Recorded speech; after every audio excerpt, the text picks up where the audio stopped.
حج سے پہلے حج نے ایک سبق دیا، جگہ فکس رکھا کرو۔ اب ہم اگر کسی نیک کام کے لیے جگہ فکس کریں تو اسے سنت الہیہ سمجھنا، بدعت نہیں۔ اب احرام باندھ کر کے جب ہم کعبے کی طرف جا رہے ہیں اور جیسے ہی کعبہ پر پہلی نظر ملی، ہم کو ہر فرقے نے کہا تھا جیسے ہی کعبے پہ پہلی نظر پڑے دعا کرو، فوراً دعا قبول ہو جائے گی۔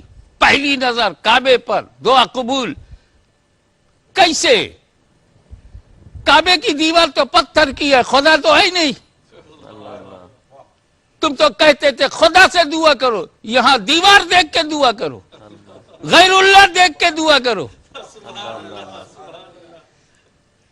یہ سمجھ ہی نہیں پائے کہ اصلیت میں غیر اللہ کون ہے۔ جو اللہ کا نہ ہو وہ غیر اللہ ہے۔ اللہ جسے اپنا کہے اسے آپ غیر کہیں گے؟ بہرحال انہی کی لینگویج صحیح۔ اس سے پتا چلا کہ اگر اللہ پتھر پسند کر لے تو اسے بھی دیکھ کے دعا کرنا چاہیے۔ حجر دیکھ کے دعا کیا جا سکتا ہے، پسند اللہ کا پسندیدہ بشر دیکھ کے دعا نہیں کیا جا سکتا۔ اسی پہ حج نہیں رکتا، وہ جانتا ہے کہ بڑے ضدی لوگ ہیں۔ اس میں وہ لوگ بھی ہیں جو مسلمانوں کو ہی مارنے کو ثواب سمجھتے، ایسے لوگ ہیں جو نماز کو بندگی نہیں سمجھتے، اپنی مجبوری ہے، اپنائے ہوئے ہیں۔ اور یہ جہاد جو ہے اسلام میں برائی سے لڑنے کے لیے، یہ برائی سے نہیں لڑتے، خود برے ہیں۔ بروں سے یہ امید رکھنا کہ وہ برائی مٹائیں گے۔ آج آپ یہ سب ایکسپوز ہو چکے ہیں، اب آگے بڑھیے۔ کہاں جانا ہے؟ گھستے ہی طواف شروع کر دوں؟ نہیں۔ مطاف میں داخل ہوا طواف شروع کروں؟ نہیں، اسلام میں یہ نہیں ہے۔ پھر کیا کرنا؟ جا حجر اسود کے سامنے، اسٹارٹ وہاں سے لے۔ حجر اسود کے سامنے جا گئے اور اس کو چومو، بوسا لو، اور پھر اسٹارٹ کرو۔ پہلے بوسا پھر طواف، دوڑایا تو مگر چموایا پہلے، چومو پہلے۔ چلو ایک بار چوم، نہ بار بار چومو تاکہ دماغ صحیح ہو جائے۔ اور اپنے ملک میں جا کر غیر اللہ کے چومنے کو شرک مت کہنا، اللہ کے سب سے بڑے گھر میں کر کے گئے ہو۔ اس پر وہ یہ کہتے ہیں ہم تو نہ چومتے۔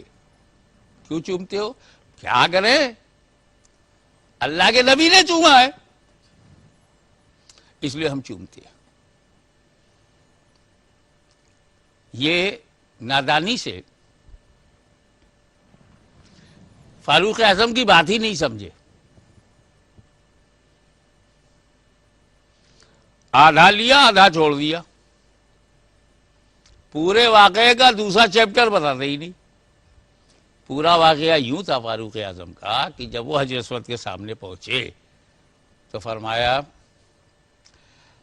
حجر اسود میں جانتا ہوں تو نہ نفع پہنچاتا ہے نہ نقصان، مگر اس لیے میں تمہیں چوم رہا ہوں کہ میرے نبی نے چوما۔ یہ آدھی بات لے کے یہ چل رہے ہیں کہ نبی نے چوما اس لیے ہم چومتے ہیں۔ یہ تو بتاؤ نبی نے کیوں چوما؟ ہمارے چومنے کی وجہ نبی کا چومنا ہے۔ ارے ہم اس لیے چومتے ہیں کہ نبی نے بوسا لیا۔ نبی نے کیوں بوسا لیا، اس کی وجہ کیا ہے؟ وہ نہیں بتائیں گے۔ جیسے ہی حضرت عمر فاروق رضی اللہ تعالیٰ نے فرمایا کہ نہ تو نفع پہنچاتا نہ نقصان، اس لیے چومتا ہوں کہ نبی نے چوما، وہیں پر مولا علی مشکل کشا کھڑے ہیں۔ سبحان اللہ۔